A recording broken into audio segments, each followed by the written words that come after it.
ముచ్చుకుందా తీరంలోని రామలీల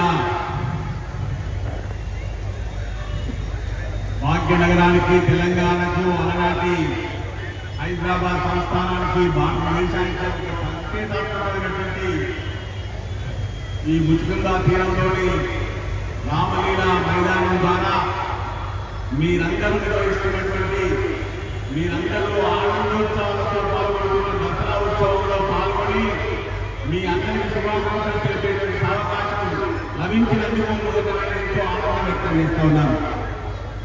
సోదరులు ఇంద్రసేనారెడ్డి గారు, పాండు కుమార్ గారు, సుధీర్ యాదవ్ గారు, మిగతా బంధువులందరూ కూడా, పూర్వాధ్యక్షులు, పూర్వ కార్యనిర్వాహకులు, ఎందరెందరి శ్రమంగానో 35 ఏళ్ళుగా ఇక్కడ ఈ ముచ్చుకుందా తీరంలో ఇంత దేదీప్యమానంగా, ఇంత ఉత్సాహంతో రామలీల మైదానంలో మన ఖ్యాతిని గణింపజేసేటువంటి రీతిలో భాగ్యనగర శోభను వెల్లడింపజేసేటువంటి రీతిలో దసరా మహోత్సవం సాగుతా ఉంది.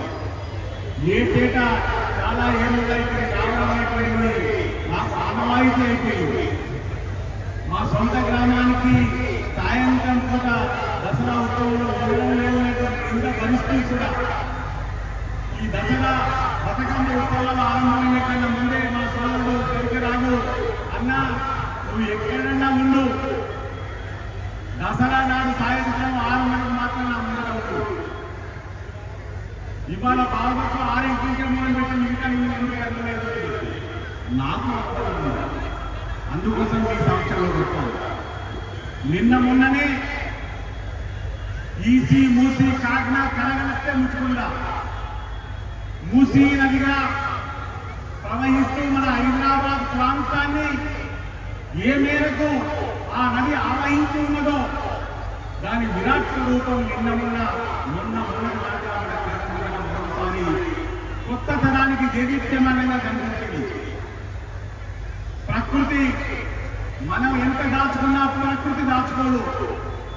ఎక్కడెక్కడ మూసి ప్రవహిస్తూ ఉండే, ఎక్కడెక్కడ ఏరు ఉండే, కాలువ ఉండే, కుంట ఉండే, చెరువు ఉండే అనేటువంటి రూపాలన్నింటినీ కూడా ఈ మధ్యకాలంలో మన భాగ్యనగరంలో, మన తెలంగాణ వ్యాప్తంగా కనిపించింది.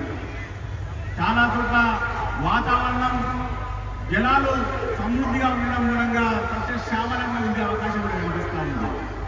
అయితే హైదరాబాద్ ముందున్న స్థలాలు ఏమిటి?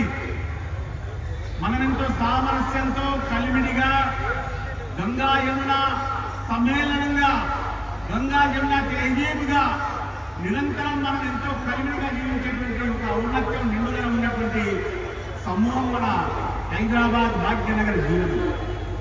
ఈ భాగ్యనగర జీవనంలో ఎప్పటికప్పుడు ఎన్ని సవాళ్లు వచ్చినా వాటిని ఎదుర్కోవడంలో మీరు చూపుతున్నటువంటి నిండుదనం, ఓర్పు, దాంతో పాటు మిగతా వారందరికీ ఇస్తున్నటువంటి వెసులుబాటు, అది వేరే నగరాల్లో విస్తరిస్తున్నటువంటి పట్టణాల్లో ఒక సంకేతంగా హైదరాబాద్ జీవనాన్ని మనం చూపిస్తా ఉన్నాం. ఈనాటికి కూడా జల సమస్య హిమాయత్ సాగర్, గండిపేట, ఉస్మాన్ సాగర్లతో కాదు, కృష్ణా దాటింది. ఈనాడు యమునా నీళ్ళు కూడా కాదు.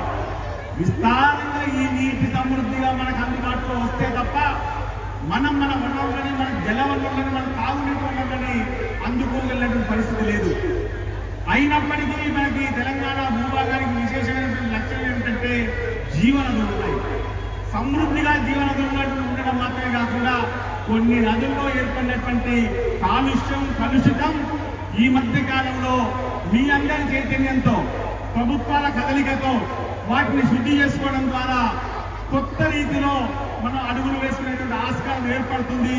దానికి ప్రతీకగా మన పక్కనే సాగుతున్నటువంటి మూసీ నది, నదమ్మ తల్లి ఎంతో పవిత్రంగా తాగునీరుగా మారేటువంటి రోజు కూడా రావాలి అని మీ అందరి సంవత్సరంలో మీ ద్వారా ఈ దసరా వేడుక నాడు ఆ జగజ్జనని, దుష్ట సంహారిణి, ఆమె దుర్గాసుర సంహంత్రి, అందుకోసమే విజయదశమి, ఆ జగజ్జనని వేడుకుంటూ ఇటువంటి ఉత్సవం మీ అందరికీ మాత్రమే కాదు, ఇది యావత్ తెలంగాణకే తలమానికంగా కొనసాగుతుందనేటువంటి విశ్వాసం వ్యక్తం చేస్తూ నిర్వాహకులైనటువంటి ఇంద్రసేనారెడ్డి, పాండు సోదర్ సుధీర్ కూడా సోదరులు మీరందరికీ కూడా నిర్వాహకులకు వందలాది మంది రండి, మొత్తం ఈ జాబితా చదివాను.